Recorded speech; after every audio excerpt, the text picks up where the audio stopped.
Welcome to the Bigfoot Society. In this episode, I talked to two individuals, one about their encounter in remote Montana, and the other about their remote encounter around Coos Bay, Oregon. If you've experienced something similar to what they have or have more information regarding Bigfoot or other cryptids in the same areas, please reach out to me immediately after this episode. And if you've had an encounter and you'd like to be on the show, please contact me directly at bigfootsociety@gmail.com. Every Wednesday, we come out with a special Bigfoot Society episode just for our members on Patreon and YouTube. And if you'd like to make sure you don't miss out on that, head on over to patreon.com/the Bigfoot Society, where you can become a member and get extra episodes every single week. And now, let's get on with the show. All right, Bigfoot Society, we've got the privilege of talking to Cathy tonight.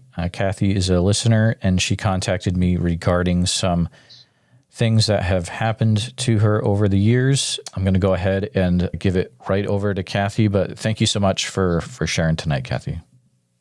You're very welcome, Jeremiah. I appreciate you having a platform that allows somebody like me who's never talked about this to actually have the opportunity to say something and, just kind of validate what I went through, So thank you. I appreciate it.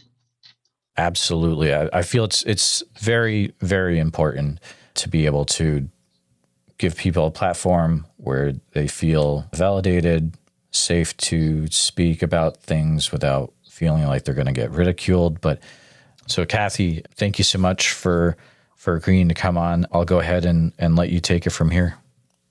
Okay, well, I guess the first thing to say is I was born and raised in Montana. 43 years of my life I spent from east to west, north to south, literally 400 miles as the crow flies east to west and 300 north to south. I've been all across Montana, living in different places, working in different places. And kind of early in my life, I ended up in a little tiny town called Pony, and that's at the base of Holotop Mountain in the Tobacco Root Mountains. Okay, this is in the middle of nowhere. 80 some people was the actual amount of people that lived in that town. So I was there in about 98 or 99. Okay. And I traveled the same road back and forth to both of my jobs there every single day, except for one day a week, basically. And just one of these drives, I just noticed this huge monstrous bull moose had come down into the coulee right by this road, because it runs by this creek that feeds the whole coulee, so that stays green all year long, whether there's no water anywhere else. That spot's got water and green. So he showed up there, and so I just started paying attention because the guy kept being there and kept being there. And so one night I got home from work, and the other half was at the house, and I said, hey, that moose, it's not dark yet, and that moose is right out there. Let's go take a look. I'll show you, because he wanted to see him. So we jump in a Pontiac car and go driving down the road, and it's getting like half dark. You could see shapes and stuff, but you couldn't really see a lot of definition. So we went down there and we're looking for him, and could not see this moose, and I had just passed him like 20 minutes earlier, and he was just gone. And so I was like, well, maybe tomorrow I'll see him on the way in. And the next day on the way to work, I saw horns is what I saw. Actually, I slowed down and I was really looking, and all I saw was like these horns kind of popped up from the grass. I went, oh no, somebody shot that moose. That's the first thing I thought, is somebody had poached that moose and just shot it. And anyway, I went to work and I felt awful, but I went back home, told the other half again, I know what happened to that moose. Somebody probably shot it. And he was rather upset about that. But so we get in the car again and go down there. And this is when this happened. It was the weirdest thing, because there was a road, just an access road right off of the one that we were on. So we pulled in there, had the lights on the car on, and he kind of swung it down into that coulee, so that the lights would go down to where I was trying to show him where it was at. And we saw it. We saw the horns again, sticking up out of the grass. And I said, I'm sure somebody probably shot that moose. And so we were just kind of sitting there. And we had all the windows down because it was the middle of summer.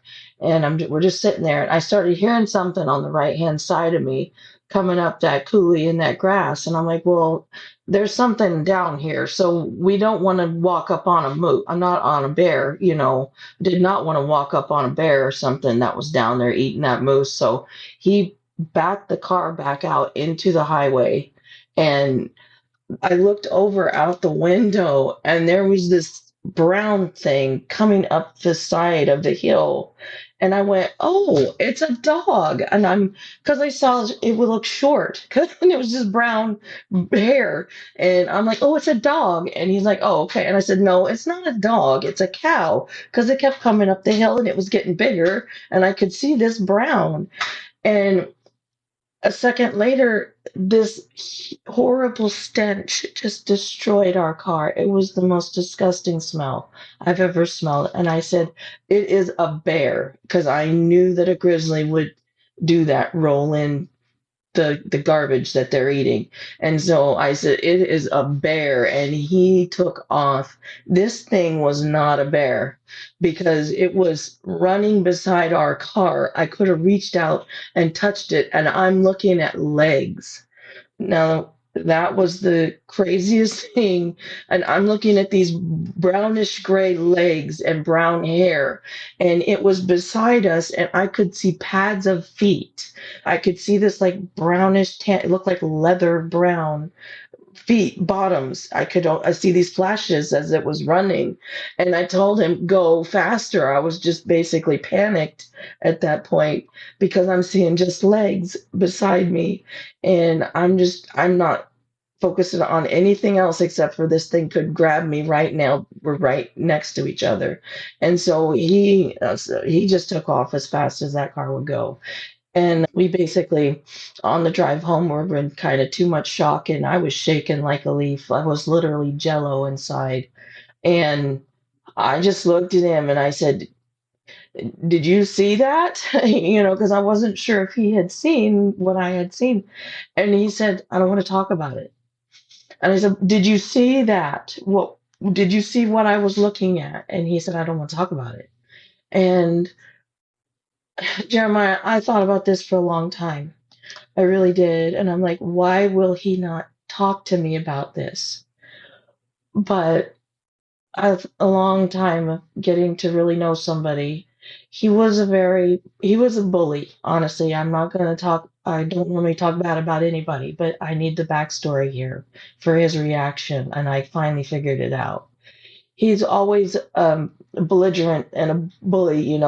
He was the big man, and he always, got his way or the highway. And that night was the only night I ever seen him show fear.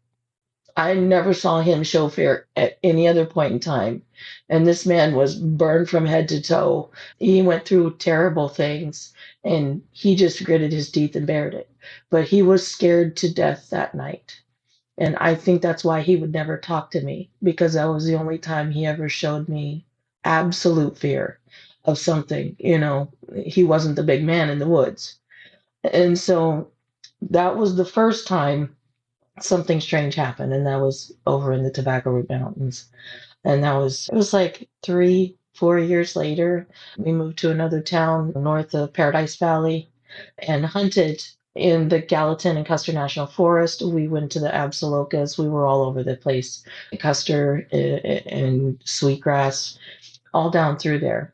And we actually took a hunting trip one day south of Livingston on the west side of the highway. And that's the Custer National Forest area there. And you can go out there and hunt elk.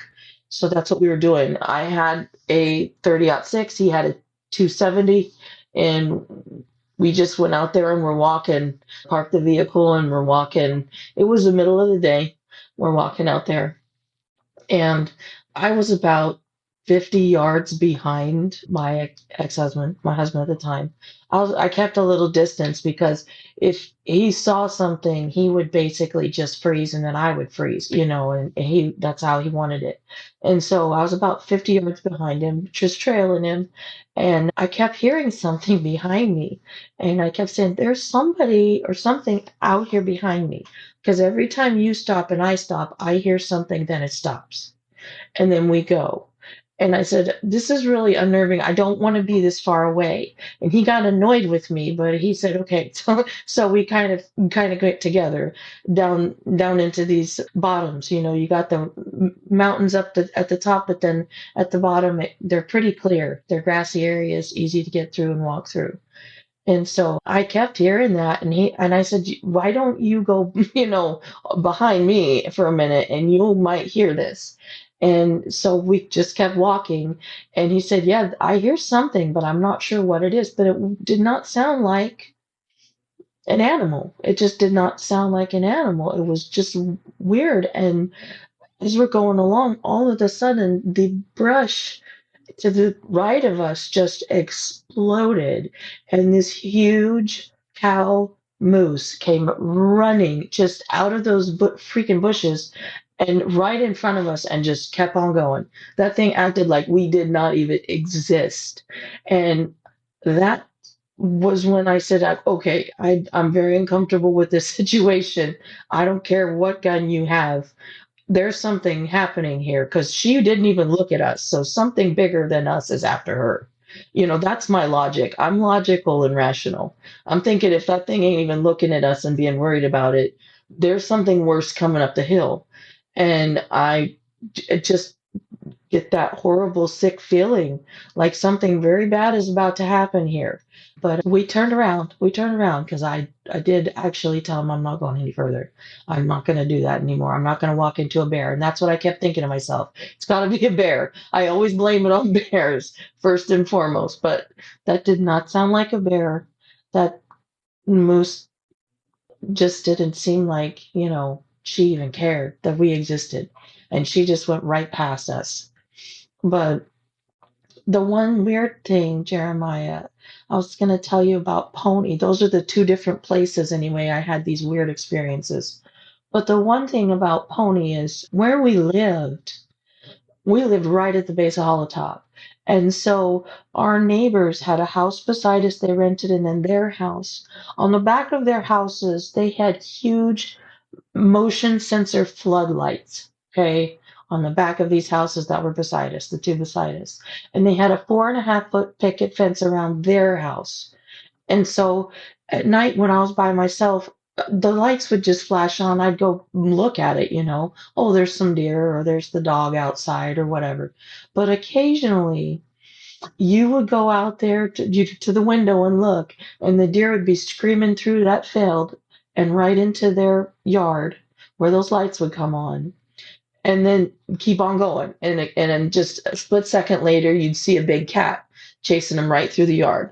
Those mountain lions up there would come right through the yards after those deer. And you'd see the big 4.5 foot tail flipping above the fence, and you knew it wasn't the dog out there, so you stayed in the house for a while. But that was just honestly, in the wintertime, that was almost a normal occurrence. Those deer to run right down that creek, right to the backyards in those big lighted, big lit up places. And sometimes you'd see something chase them, sometimes you wouldn't. But sometimes those deer would come down there so fast and nothing would follow them into the light. And they would sit there in that yard and you could see them shaking.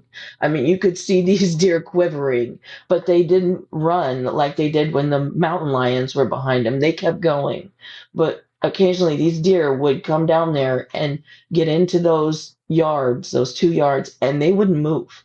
They'd just sit there shaking and nothing come into the light. And those are the questions that I have. Was something out there that knew I'm not walking into those lights? I'll chase a deer, but I'm not walking into those lights because the cats didn't care. You see what I'm saying? They didn't care about a light. They were chasing that deer down.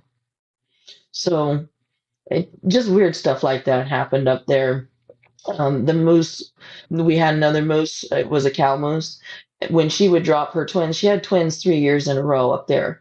And when she would drop her twins, she would do it right there in that field with those lights. That's where she would raise those two twins right there in the back by the creek, and where those huge lights were on all night because every time she moved, it turned on. So that's another thing that I question too: was that moose understanding that as long as they're here, they're safe? You know, that also made me wonder.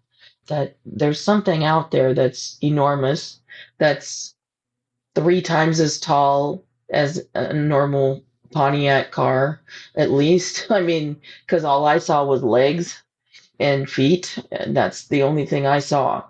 And so, that's really my experiences, and a couple of the things I have questions about, like, were they responding to something out there that I I didn't have to believe myself at the time.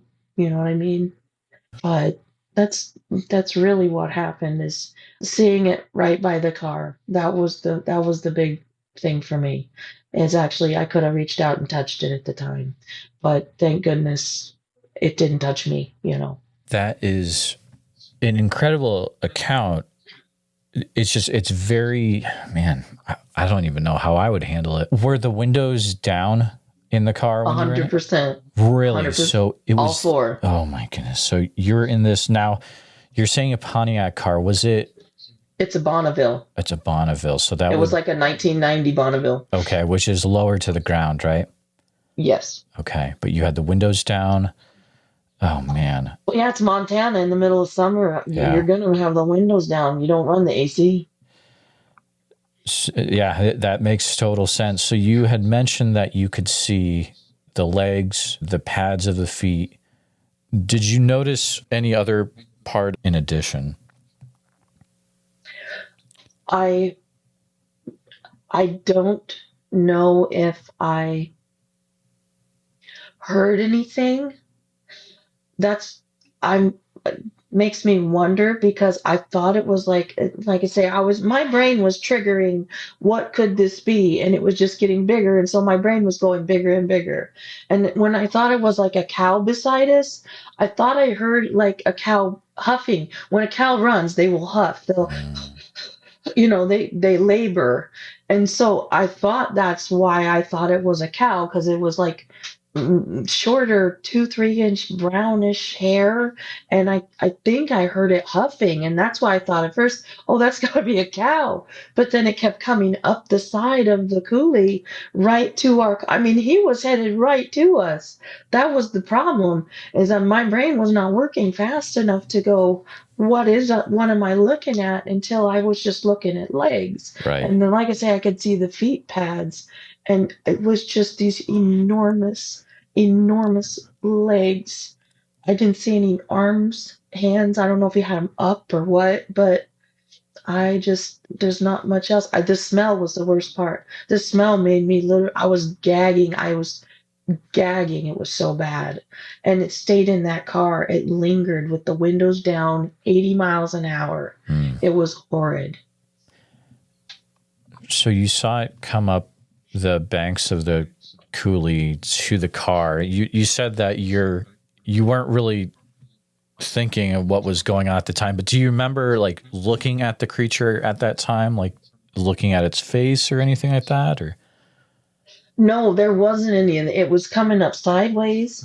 So all I was basically seeing was, I think I was seeing like head, shoulders coming up or something as it was coming up the side, but it was coming like, what do you call it? Like at a 35, 45 degree angle coming up that hill as we were turning around and getting ready to go. So it was coming up at an angle almost kind of behind me. So when I'm looking, I'm seeing this brown stuff to my right as it's coming up there. And that's what got me, is we kind of crested together. Basically, it got to the top of there at the same time that we had turned around. So he basically turned around and put me right beside this thing. Wow. When he turned to the left to go back, he put me right beside it. And that's when I'm looking out directly beside me, right at the mirror with this thing beside us running. That's my biggest, when I saw it the most, is right there at the mirror when it was running beside us. At any point, did you get a feeling for how tall it was? Like I say, it had to be, at least 3 times the size of that car. And when I got out of the car, I'm a short person, okay? So let's say 4 feet, okay. 3 feet, 3.5, 4 feet. It was enormous. Like I said, all I saw was legs, like right above the knee down. Literally, I could see the knee movement, and but that's as it was right there is what I was looking at out that window, like at 3.5 feet. So Mm. 8, 9 feet, probably. I would say something like that. Yeah. Wow. Did you ever go back to look at that area after this had happened? Did you go back the next day, or is just you were staying away from that area? I had to drive past it every single day to go to work. I didn't have a choice. That, that was the crazy part is I would literally for a long time I would just pray, please just get me past that spot. Please just get me past that spot. You know, that's what I was and that's stupid because that thing could be anywhere or everywhere. Seriously, it could be long gone. But in my brain, I was like, just get me past that spot. That's all I care about. I don't want to break down there. No, you know what I mean? Oh yeah, definitely. I mean, to have to probably relive that over and over in your mind daily on the way to work, that would be not a fun time for sure. That area that you lived in, was it a thing where people would ever talk about Bigfoot ever? Oh, they would talk about their cows missing. Yeah, because there was a couple really big Black Angus ranches right there in that valley. Pony was kind of up in the mountain, and all that entire valley, all the way down to basically Ennis, is nothing but cattle land, grazing lands, things of that nature. And they would talk about their cows disappearing when they have them down in the valley. They would actually just go out one day, feed the cows, the next day feed the cows, and then they're like, wait a minute, where's that cow? Where's 415 or where's 291? You know what I mean? And they were just gone. And so they did talk about that a lot. And I don't know if any of them had their own encounters at any time, but those cattle ranchers are closed mouth about their land. They don't talk about much of anything down there, you know. They don't want to talk about wolves. They don't want to talk about bears. They don't want to talk about anything because if somebody goes after their cattle, the three S's, you know what that is, right? That's kind of how that works. I, The three I, S's: I don't, sorry. shoot, shovel, and shut up. Oh, okay. Gotcha. Sure. Yeah, Yeah. yeah, yeah. Okay. That's how that works. So that's why I say they're kind of tight-lipped around there because that's just the law of the land. So I'm sure they would not want to discuss anything like that somebody might want to protect. Seriously, it's just how it is with land. So I don't know. Going off of what you've experienced, some brief interactions, have you ever thought to yourself, had to work through like what you think these might actually be? I would say that they're an animal. Honestly, they're just an animal. I don't think that they're demons. I don't think that they're Nephilim. I don't think they're any of that. I think they're animals, plain and simple. Logic and reason tells us the simplest answer is usually the correct answer, correct? Is that not right? You Sure. know, Yep. That is uh, a logical thing. Yeah. Yeah, so I really do. I think they're just animals. Yes, I do believe they're intelligent. I mean, I know that animals are intelligent. I absolutely know that. They can figure stuff out. They probably can mimic us and talk, and they probably have their own communication and their own words and things of that nature. That's fine. I mean, have you seen a murder of crows? One of them learns something. Everybody learns it because they sit around and they chatter it. So they just start learning this stuff. I don't think they're stupid animals. I think they're extremely intelligent animals, but I do believe they're still animals. Being a person that's lived in Montana for so long, I've talked to a few people from Montana, and there's some really interesting things that happen up there. I'm just curious if it's anything you've ever heard of. Have you ever heard of people finding like grizzly bears that have had their necks broken in Montana Yeah, ever? You have. yes, Paradise Valley. Yes, Paradise Valley. They actually, I kind of know I had it in at the time down there with somebody that was involved with that stuff, but they were actually finding these grizzlies dead, and the Park Service, the rangers, they knew about it. because that's kind of where the line came from, where the information came from was through through that. I used to do some other stuff law enforcement wise for quite a few years there in Montana, and that's where that came from. But directly from the Park Service, yeah, they're finding dead grizzlies in Paradise Valley. And they're finding dead campers up in Custer National Forest. They're finding like people on one side of a mountain ridge and their entire packs and shoes and everything else 17, 18 miles away on another side of the mountain. I don't know if anybody's ever talked to you about those, but that's something that actually happens here. And they don't know why these people are dead in one spot and all their stuff is somewhere else. If they, and they're just dead. I believe that was called out that's a missing 411 thing with David Paulides, I think. I remember that he's done the documentary. Yep, he's done that. Yep, that's right. And that's not a lie. That is the absolute truth. Like I said, I had some ins with these places, and that is the truth. That's crazy. And I first time I read it, I was like, there's got to be a logical explanation. There's no logical explanation for finding that. There's no logic. These people knew what they were doing out there. They were well prepared.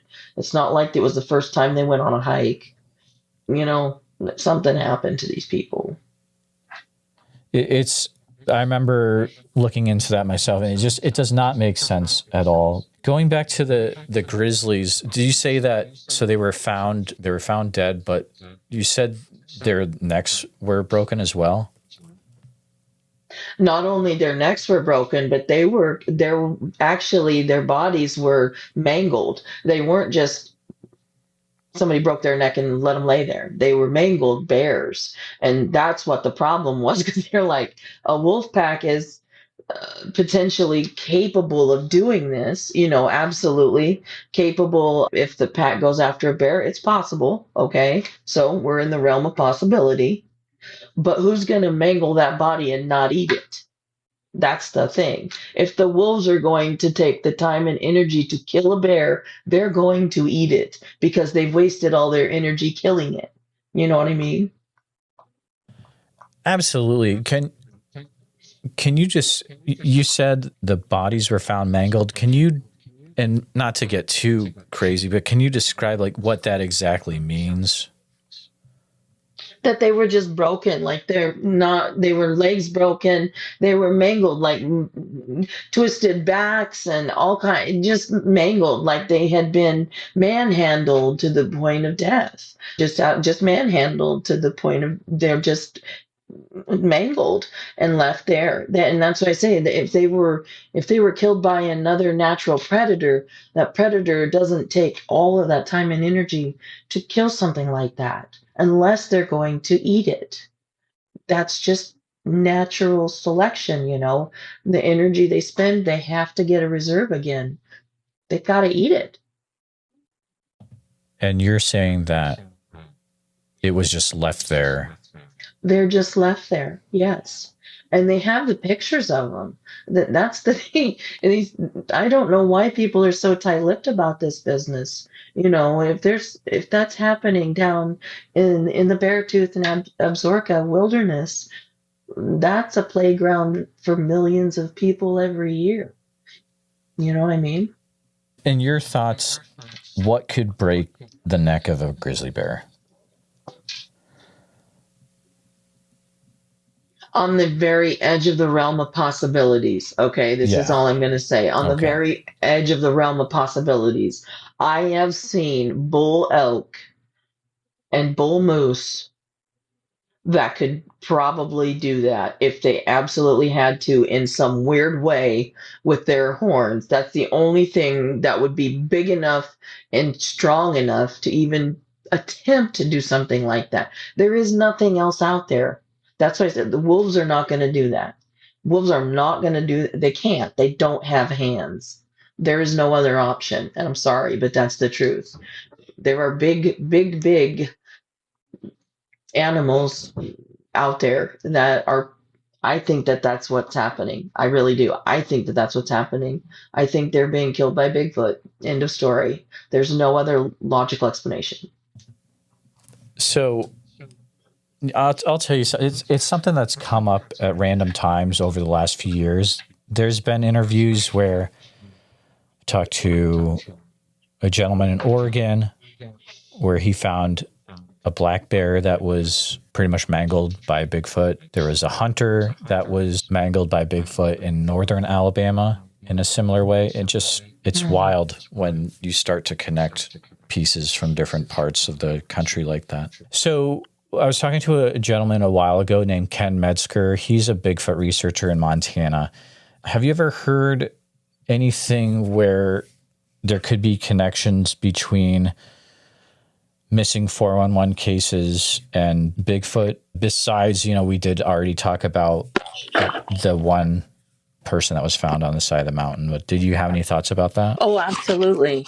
Because once I started connecting the dots myself, other things that I was listening to and reading and seeing were just like absolutely mind blowing to me, thinking that, oh my gosh, this possibly could be one of the biggest shocks to people out there. It really could. It could be one of the biggest things that ever happens, is them finding out that these people that go out here, they're not just disappearing. They're not just, walking off the trail for no dang reason. These people, something's happening to them. End of story. And if that's what it is, then that's what it is. So we need to start. Like I say, I'm based in logic and reality, and that's the most logical explanation for any of it, is actually seeing something like that and putting all these little pieces together that I didn't understand at the time. It does point me in only one direction. It really does. These people are coming in contact with something like that out there, and they're getting the short end of the stick. Absolutely. Over the years, have you ever heard of any other strange things that have been happening in the Paradise Valley area? Well, there was only one other thing that happened. It was extremely tragic, but this was over in the eastern side of the state.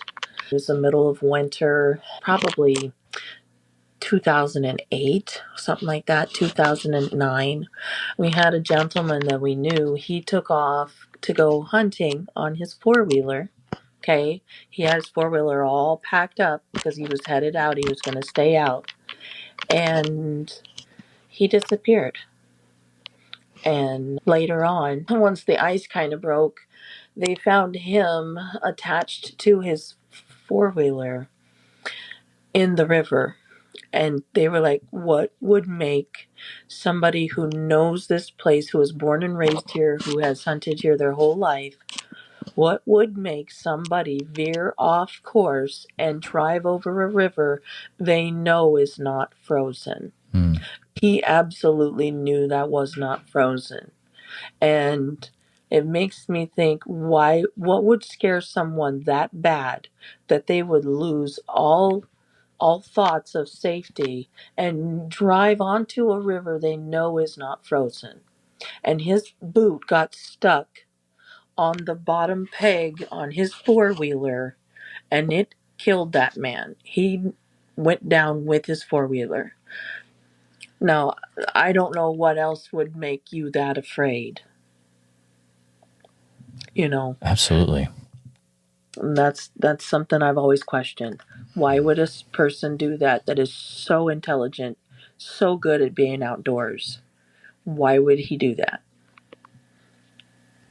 The missing 411 events, it's not something that I've looked a lot into, but the things that I have looked into, it does not make sense, and it's just a very scary thing that it does happen. And maybe I'll start to hear more about different things as well. Right. If you had the ability, or you could make the decision to, would you choose to have an interaction or see a Bigfoot creature again, or is it something that you would rather not take part in? No, I'm kind of an odd duck, Jeremiah. I don't really get once I think about something and get it in the right place in my head, once I get it straightened out in my head, I'm pretty logical and really level. Honestly, I did. I was a 911 operator for several years, and everybody told me it was the best job I ever did and got, because when crap is happening, I don't panic. Okay, I'm not the panicker. I'm the person that'll stand there and watch it happen and take note of everything that happens. I'm not a panicker. So after I thought about it, I really did. I started listening to stuff and really researching stuff more. And I thought, to me, I think it would be, I think it would be crazy, but I think I would. I want to know this. I really do. I want to be 100% sure. I don't like that question mark in my head for so many years that I could never talk to anybody about, because I always did think these people will think I'm nuts. They're gonna put me up in the loony bin if I say anything about this. But I do. I really do think it scared the crap out of me at the time. But after I thought about it, I would actually not mind seeing one from a distance down in a coulee, like I say, or across the mountain, down in the valley while I'm up here on the side. I think it would be really interesting to actually see a full figure, the whole thing, and know what it was. You know what I mean? Instead of have these questions. Absolutely. It would be very interesting. I haven't had that opportunity yet, but it would be very interesting to be able to actually have a visual for sure. Since you brought it up, I do have a question, and you can choose whether to answer it or not, of course. But during your time working 911, did you ever receive any calls of people that had seen a Bigfoot? No, I just received calls of the people on the reservation disappearing, because I worked in an area Oh, that wow. also covered two reservations, and there's always a lot of disappearances there. And sometimes they would find the people's bodies in the river. Sometimes they would never find them at all. Sometimes they would find them on the side of a road. Those were the weird ones, because there really didn't seem to be any real explanation for what happened to these people. They just disappeared, and sometimes they were found and sometimes they weren't. Man. And that was about it. Wow. That would be definitely, I think, does take a special type of person to be able to take calls for that. And it sounded like you were definitely well equipped to do that. Well, I appreciate that. That's really been my most of my entire life. That's been my way I earned my living, is things like that. And so I'm I was hesitant to say anything at first, but then I thought, I'm just gonna talk about it, and then I'm gonna put it to rest. And I'm in Arkansas now. In Arkansas, I did not have any idea about all the sightings here. So now I'm like, oh man, did I go from the frying pan into the fire or what? Well, Cathy, you may have, depending on where you are. What if you're in northwestern Arkansas? You did. I did, and You that's did? unfortunate. Oh my goodness. Yeah. I mean, I get so many reports and people talking to me about northwest Arkansas, Buffalo River, and then you've got because that's close to Washita, a national forest, southeast Oklahoma. I mean, that whole area is just wild with Bigfoot. Yeah, yeah. I live right in the middle of the national forest and by Lake Greason. So that it's X marks the spot, basically, Jeremiah. Oh, so in the Washitas, yeah, you're there. Yeah. Wow. That's the thing. Yeah, this whole place, man. Holy moly. Yeah, this place I won't go anywhere at night I'm not familiar with. And I'm seriously, because I don't want that by myself. I don't ever want to have that interaction by myself. I don't. So I'm I'm pretty picky about where I go here. It seems like in that area, that subject would come up pretty easily. Has that ever come up in conversation with other people down there? I've got a couple guys that do a bunch of fishing all over the place. They've actually had little stories that they told me about somebody bothering them, and I'm not going to say anything to these people. I work with these people, and the last thing I want them to do is, like I said, think I'm a nut job or something. So they have these interesting stories about their boat going, what do you call it, when you moor your boat, basically, right, when you go up and land your boat, that they would camp out, do their fishing, camp out, and get up in the morning, and somebody had unmoored the boat and it's gone. And they're like, who could do that? Why would someone do that, and who could do that? And just little things like that, but they've never said anything about seeing anything or hearing anything. If you wanted to look more into it, you're in the right area for sure. I mean, that's exactly how I feel. And, honestly, I'm becoming more and more and more curious over time. And I think it's because of just all of the information that's out there. I just actually voraciously, go through information over time, and I just listen to everything I can and read all of this stuff. But I really do believe, honestly, this is an animal. People put so much behind it and everything, and sometimes, yeah, weird crap can happen around them. Absolutely, I'm not discounting anybody's stories. I don't know anything about this. This is just my opinion. Is that they're animals, and they're out there, and people should just be aware, that's a potential, something could happen. Just be careful. I would really hope, in our lifetime, hopefully we get the final answer, whether that's some specimen or something's captured. It would be great if we could get some final answer, but we will see. Right. Yeah. It'll come around. Eventually, it'll come around. That's all there is to it. The only thing that needs to happen is there actually needs to be a concerted effort between all these different groups. Seriously. People need to say, okay, put all differences aside. We're going to blanket this entire area, whichever area it may be that has the most sightings, or that. Just blanket the entire area with so many people and so many trail cams, and just do that. Come together. That's the only thing I see when I listen to all this stuff. Everybody's doing their own little thing, and that's awesome. But if you really want to make an impact, work together, make it happen, because boots on the ground is what is going to find this. That's what's going to find this. No, I agree. I mean, first off, focus on, whether it's a certain area in Southeast Oklahoma or maybe Pacific Northwest, but yeah, just make it like almost a search and rescue, but, kind of different. Get everyone, but you got to have the manpower behind it, and I don't know. I get you. Yeah, it always comes back to if the government's involved or not. It's what it seems to come back to in these chats, but I'm not too sure about that one. So, well, that's kind of why I think that way, because that's part of the job that I did was also support for search and rescue, ambulance, fire, all of that. And that's exactly how I feel. You take the map out, you grid your map, you put these people here at this grid, these people here at this grid.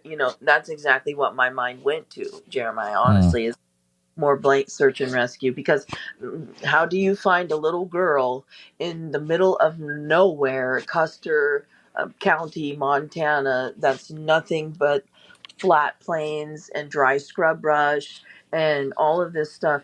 A little girl went missing out there. It took us 3.5 days to find her. She was less than a mile away from home. oh wow. But people getting on four-wheelers and horses and walking that area after 3 days that found her. That's how you do it. Absolutely. Man, yeah, something to think about, and it'd be an interesting conversation to start having in the community, I think. Cathy, it's been a really enlightening conversation, and thank you for finally sharing publicly what you've experienced over the years. I wish you the best down in Arkansas. Hopefully Well, unless you want it to. Hopefully things are pretty calm down there for you. But Yeah, that's what I'm crossing my fingers about too, Jeremiah. Just don't freak me out too bad, okay? That's all I'm exactly. Yeah. Yeah, no doubt.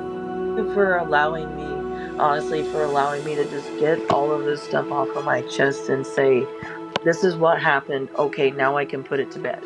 That's what I needed, seriously. Absolutely. So I appreciate that a lot. Thank you, Cathy. You're welcome. You have a wonderful evening. It's been a pleasure. Take good care of yourself, okay? Unknown caller. Oh. Let's go. Blaylock. To accept, press 1. To send a voicemail, press 2.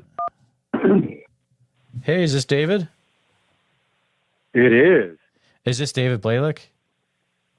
It is. Did I say that right, Jeremiah? David? Yeah. You did. Blaylock. Okay, very good. Hey, thanks for calling. You've already filled out the form, right? I did, yeah. That's right. Let me make sure that people can hear us if someone in the chat can say, hey, I can hear David, that would be fantastic. Just want to make sure that we're set up right first, David. No problem. We're going to wait it out here.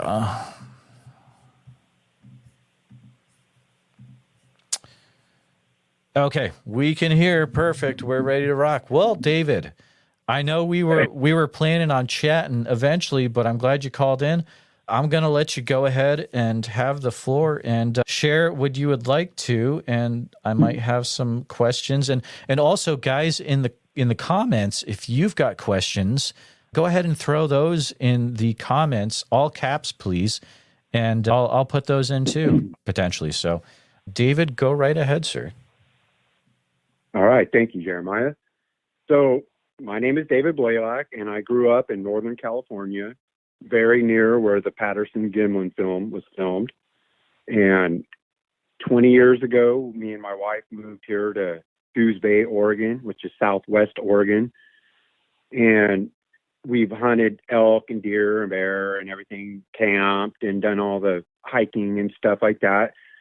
And for like 15 years, we never had any experiences or anything that would lead you to think something was going on until 2019.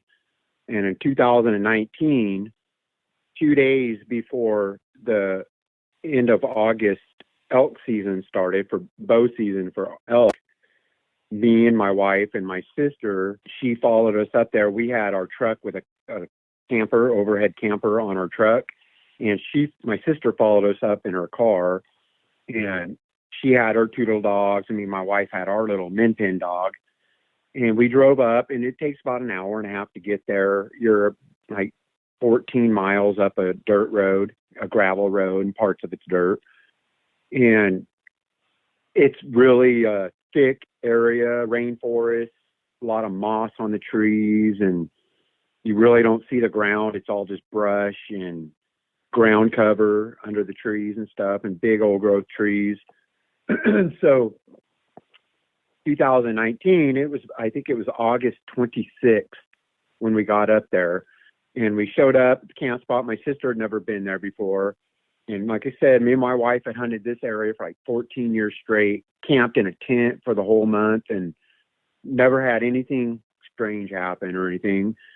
But this trip, we got up there 2 days before the elk season started, and because we wanted to do some scouting and stuff and set up camp. And I had a trail camera up there that I had set up for 2 months. I had it up there 2 months before we got there. And so we got there that evening, kind of started getting camp set up, and I ran and got my trail camera right before dark and came back, and we checked it out, and there was a bunch of elk and deer and stuff like that on there, but nothing else.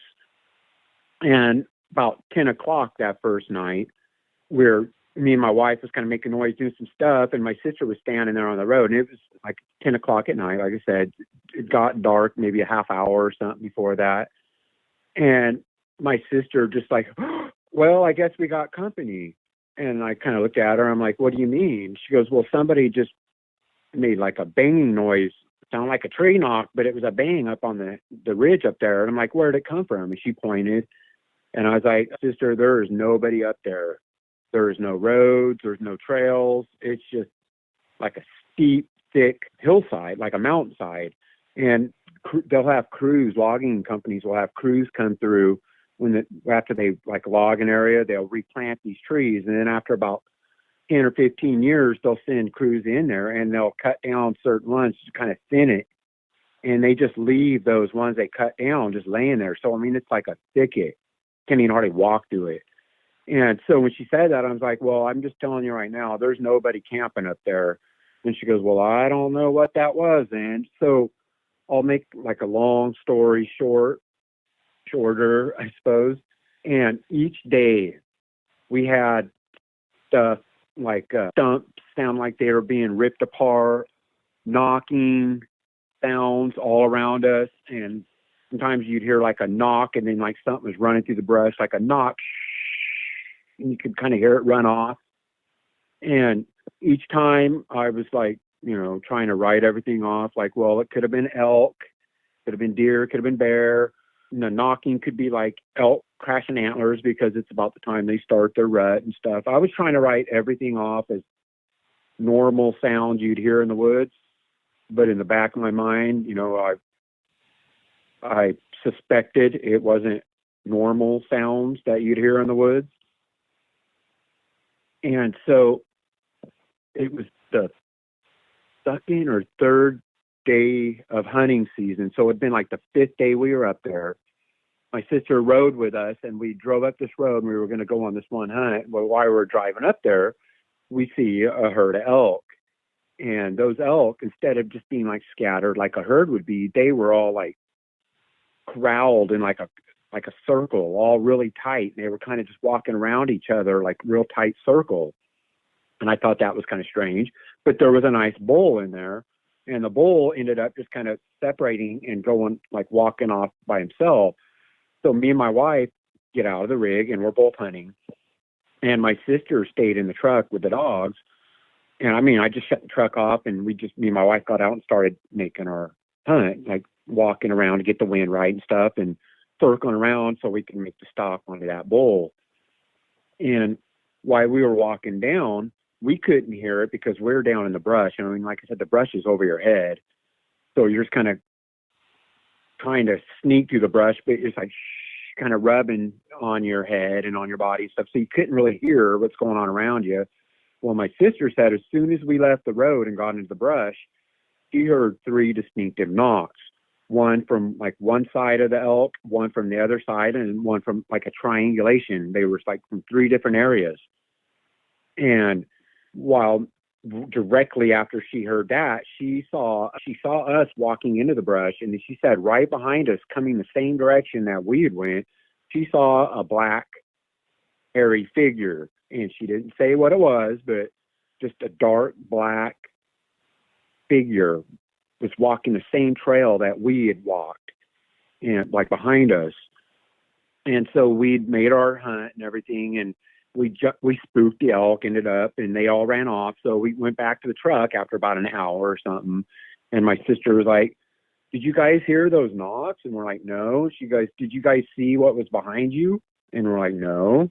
And she goes, brother, sister, I'm telling you, there was something walking behind you guys, following you into those elk. And she goes, whatever it was black, and it was like, had hair on it. It wasn't like bald or brown or anything. It was hairy.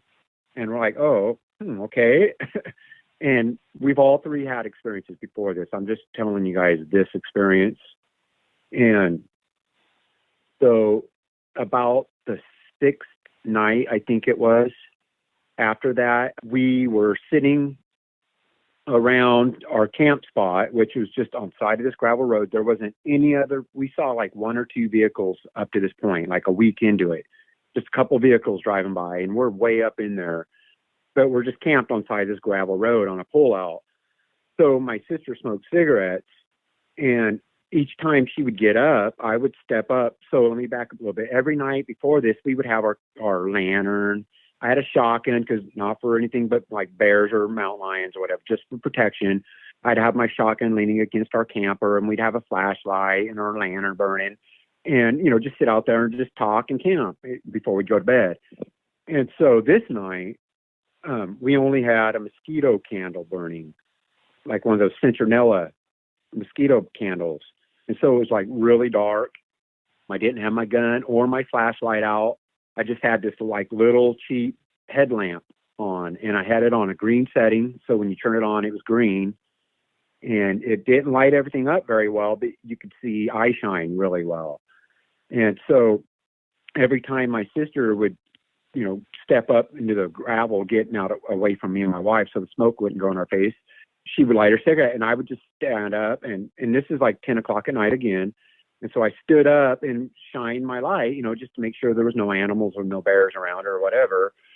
And so this time she got up, and so I got up with her, and we walked out into the road, and I switched on my light, and she was lighting her cigarette. And I looked directly across the road because that was the closest trees. And then I looked to my right down the road and didn't see nothing. Turned to my left, and lo and behold, here's this eyeshine. And when I walked over and looked to the left, I had walked about 10 feet away from my sister. I was just checking her surroundings. And I was like, oh, we got eyeshine like that. And my sister's like, oh, serious? And she walked over and she saw the eyes. And my wife was still sitting beside our camper in her camp chair.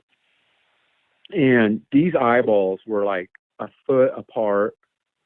And if I had to guess the size of them, each eye was like the size of a golf ball, I guess, or something. But there was like the shine around it.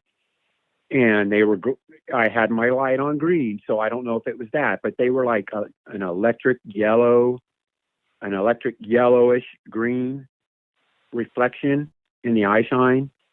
And they were really close to the ground, like a couple feet off the ground, but really far apart. And so she's like, my sister's like, seriously? And she walked up and saw them, and she was like, just like hyperventilated. And she went walking back to her car really fast and shut her dogs in the car. They were already in the car, but she rolled up the windows in her car so they wouldn't jump out.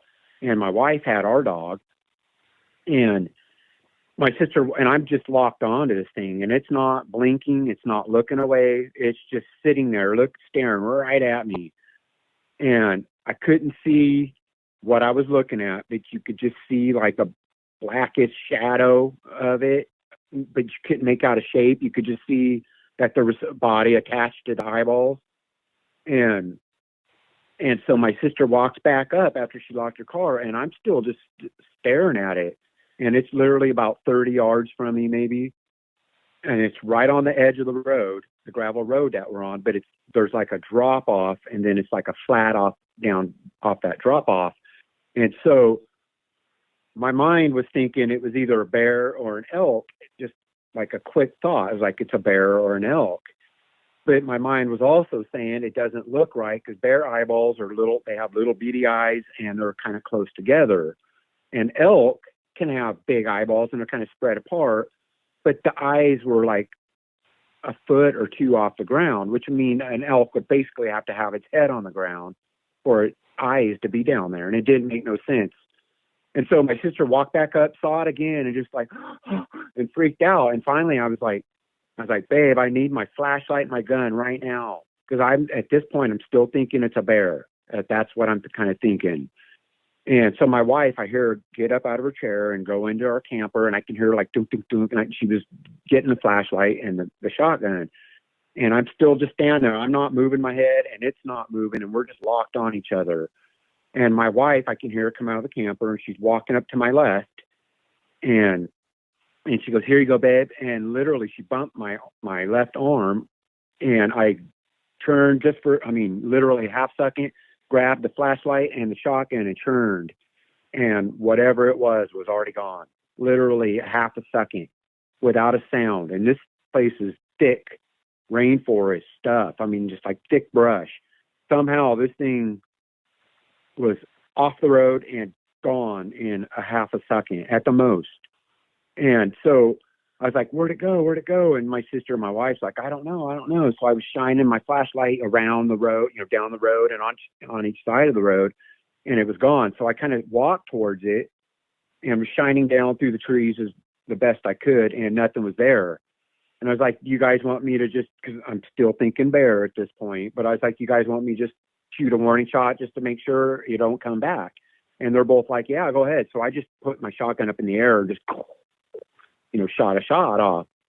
And we stayed up for like an hour or something talking about it, and nothing happened that night. And so the next morning, instead of going hunting at daylight, I got up and walked down the road just to look where it was. And it had been, whatever it was directly behind this kind of rotted stump. And you could see on the hard packed gravel, you could see like scuff marks, like it pushed itself back off the road over that bank. Like if it, and my assumption was whatever it was laying with its body down off the road, down that little bank, and its upper body was on the edge of the road looking at us around that stump. Wasn't on the stump, it was behind the stump. The scuff marks were about 5 feet behind that stump. And so we discussed it and everything and thought that was really weird. So I'll just fast forward to like day 9 of our hunt. Everything was normal. I mean, like each day something was going on. We could hear stuff, but never saw anything and never had anything weird. Well, night of the 9th, about 9:30, as it's starting to get dark, you start hearing this owl going, whoo, whoo, whoo, whoo, whoo, whoo, just a classic like barred owl. And my sister was getting her drinking on. Me and my wife didn't drink or nothing. So we were just sitting there listening, and my sister was calling back and forth this owl. And I was like, hey, Cindy, you want me to call? She's like, yeah, okay, go ahead. And so I would do the hoo, hoo, hoo, call. And me and the owl was talking back and forth for like a half hour. And my sister has this recorded on her phone. And I even joked about, hey, Cindy, it's like on Jurassic Park where the owl's keeping our attention over here while the other thing's sneaking up behind us. And we laughed and stuff about it. So about 10 o'clock, 10:30 at night, we're getting ready to go to bed. And my wife was wanting to take our little dog to the bathroom before we got in the camper. So she started walking the dog around on the leash and stuff. And our dog was like nervous and wouldn't go. So I walked over there and like, Peanut, go to the bathroom. Peanut, go poo pee pee. And she just wouldn't. And so my sister was sitting over there by our camper, still calling back and forth to the owl, recording it. And my wife, Dee Dee, she was like, I think Cindy's calling is making our dog nervous. So I said, hey, Cindy, can you stop calling for a minute so Peanut can go to the bathroom? So she's like, okay. Well, she stops recording on her phone, of course. And it's quiet for a second. Our dog still wouldn't go. So I picked up our dog and we were walking over to my sister. And right when I get to my sister, we hear the owl go off again. So we all stop and I'm holding our dog and we're all looking up. Across that flat is a creek. And then it goes up this steep old growth trees, ridge. And that was behind our camp. And so that owl was coming right across that flat, right in those trees, like 100 yards away or something like that. But this time when it called, it did like, whoo, whoo, whoo, whoo, whoo, whoo, and it kind of went down into like this angry sound, like an angry owl. And immediately to the left of that, it did like a coyote, yip, yip, like a coyote yip. And then left of that, this roar that, freight trains and air horns and anything lion, like African lions, if you've heard them at the zoo, that roar they do, roar, roar, that was nothing compared to the volume and the depth and the I don't know how to explain it. It shook your chest. It was so loud, and you could hear the trees ringing like, and then it was like dead quiet. And I just looked up, and I don't cuss very often, but I was like, what the F was that? And my sister and my wife, we're all just standing there like our jaws just gaped open because it went from this angry owl to a coyote yip to this roar.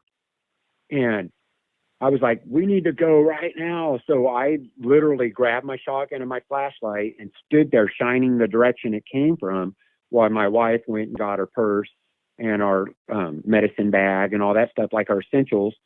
And my sister was loading whatever she had outside of camp, just throwing it into her car. And we literally left our camper up there for a week.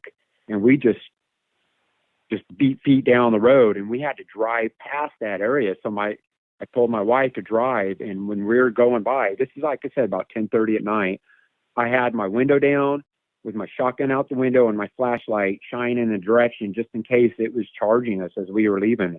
And we didn't know, what was going to happen. So we ended up leaving our camper up there for a week. And a week later, we went up there, and I had trail cameras around our camper just because I had them around there. And we didn't get anything on trail cameras or nothing, and our camper was fine. I didn't see any fingerprints or handprints on the windows or anything like that. Everything was normal. So we picked up our camper a week later, and we've never camped at that spot since. We've camped up in those woods, but never in that same spot. So that's kind of my 2019 story. Whew, David, that is wild. I don't think I've talked to anyone else from that area yet, but I just want to say real quick, we've got about 100 people watching live, and I just want to say thanks to everyone watching live. This is the Bigfoot Encounters live show with Bigfoot Society, and read what's scrolling at the bottom if you've got an encounter to call in with.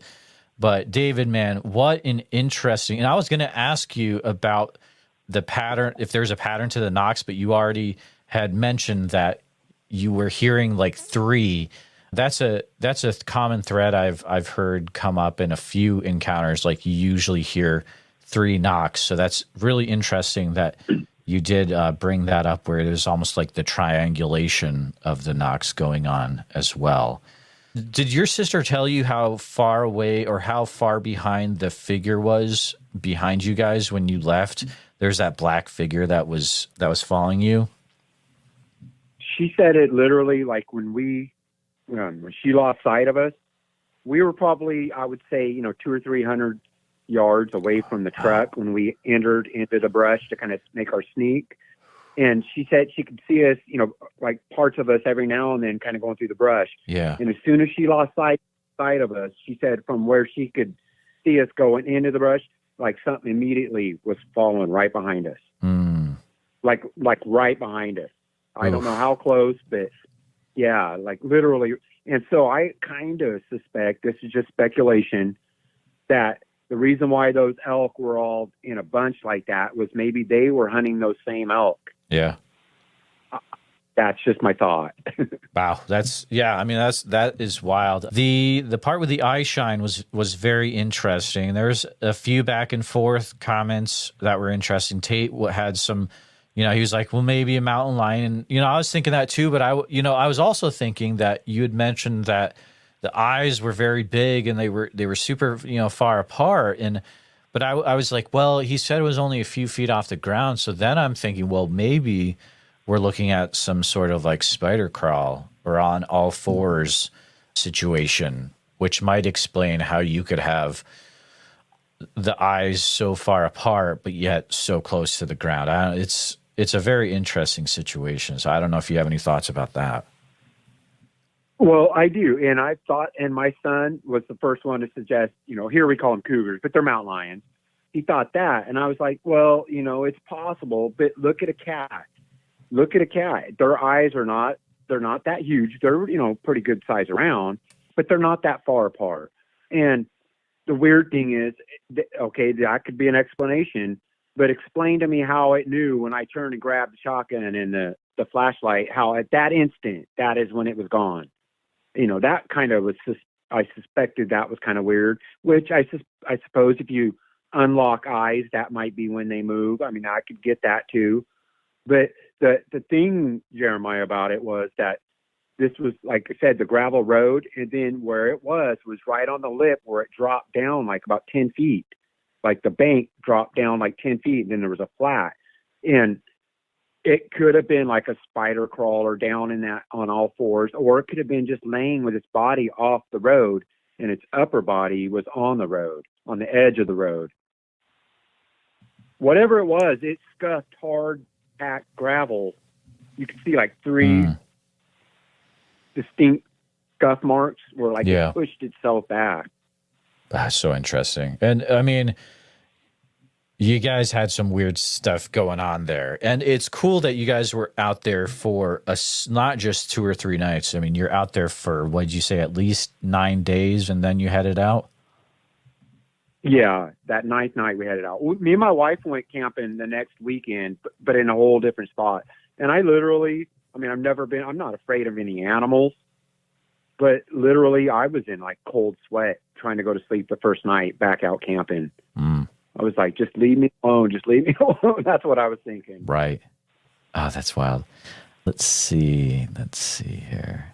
Looking through to see if we have any questions for you here. Oh, Tate is asking, have you ever been to the Patterson-Gimlin film site at all?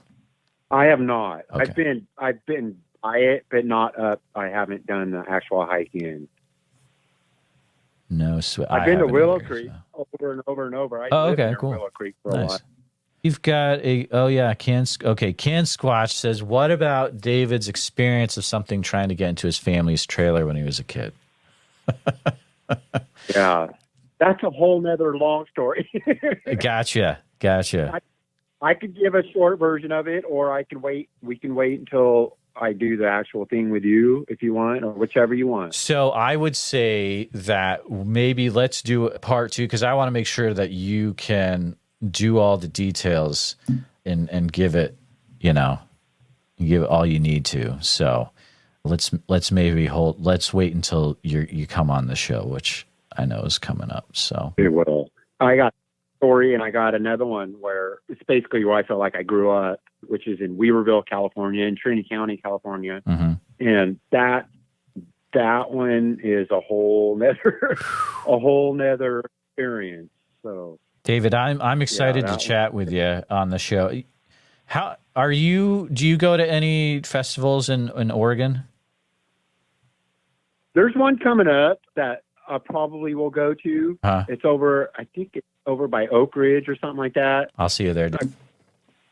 Yeah, oh, nice. There you go. Yeah. I think I'll be at that. And we've been to the Bigfoot Museum with Cliff Brackman. His museum. Been there. But really, that's about it. Cool. At this point. We're going to LBL, though. Oh, you're going all the way out to LBL? Yeah, we're going. When? We're going to be there. We're going to arrive in Nashville on the 3rd, and then we're going to actually go out to the LBL on the 4th, and then we're coming back on the 8th. Just by yourself, or are you going out with a group? Me and my wife are going there, and there's a whole huge group. Oh, is it the thing that Squatch and Hollers was talking about in the comments? Yeah, the meet and greet. Yeah. Oh man, dude, that's awesome! You're going all the way out for that. We're flying. Oh man, yeah. And I'm in Iowa, and I'm not even going. Someday. Oh man, you gotta go. I know, dude. It sounds like it's not just going to be a one-time deal. I bet it's going to be going on more than once. So. Yeah, and like with Sawdust East, with Beast TV and stuff, they've done it for years. So it's okay, cool. Kind of not maybe an annual thing, but maybe every couple of years they do it. I got you. Well, David, thank you so much for sharing your one story of, it sounds like many stories, and we'll be chatting again in the future for sure. You're very welcome, and I thank you for having me on, man. Yep. Talk to you later, dude. All right. Have a good one. All right. Just wanted to take a few minutes to say thank you to you, all my listeners, for listening to the podcast. Please take a minute to help out the show by subscribing on YouTube, making sure you hit the bell so you don't miss any notifications, and share the episode on YouTube with a friend. Also, if you're listening to us on a podcast, thank you so much. Make sure that you're subscribed. Share the show with a friend. Really, it's all about sharing the show wherever you can. If you've had a Bigfoot encounter related to the following or know someone who has, please reach out to me at bigfootsociety@gmail.com or pass on my email. Here's a list. All right, I'm going to use this space this week to announce that I'll be at the Sasquatch Summerfest in Oak Ridge, Oregon as an attender. I won't be presenting or anything, but I'll be hanging out, trying to interview people that have had Bigfoot encounters. If you're from the Oak Ridge, Oregon area, or surrounding and you've had a Bigfoot experience, please contact me directly, bigfootsociety@gmail.com. Also, Priscilla was nice enough that if you get your tickets through SasquatchSummerfest.com and use code Bigfoot Society, you can get 50% off the cost of your tickets, which is a big amount. So code Bigfoot Society to get 50% off your tickets, SasquatchSummerfest.com, and helps out the podcast as well. A special thank you to all the Bigfoot Society Patreon and YouTube channel members. It's your support that helps keep the show going, and I extremely appreciate it. One more thing. Okay, here's the deal. So we're at the point, guys, where there's no stopping us. We are going to full-time podcast no matter what, but I need your help to get there. I figured it out, and we need approximately 700 more people in the Patreon in order to reach our goal of going full-time, actually able to go to places, people that have been having Bigfoot activity, interview them face to face, check it out for myself, all that good stuff. If you guys can, guys, this is the time. If you can at any time become a supporting member of the Bigfoot Society, go to patreon.com/the Bigfoot Society. I would appreciate it. It's going to help us get to the next level, pretty much the final level. You guys are amazing for listening. If you can't become a supporting member, please share this episode everywhere you can. Share it with anyone who's into Bigfoot encounters, and that means a world to me as well. Thank you all for listening, and we'll see you next time.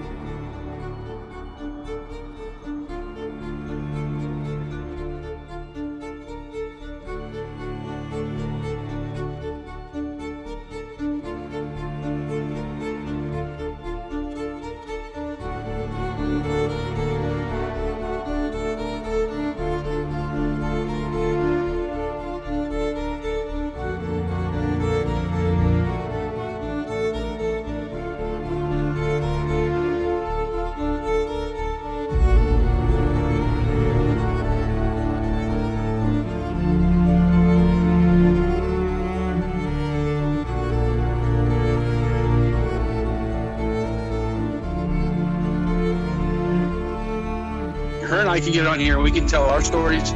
Maybe there's somebody else out there listening that's too afraid to tell their story. Maybe this will give them the courage to come out and not feel so bad about it. Who cares what anybody thinks? I know what I saw. I know what's out there. That's all I care about.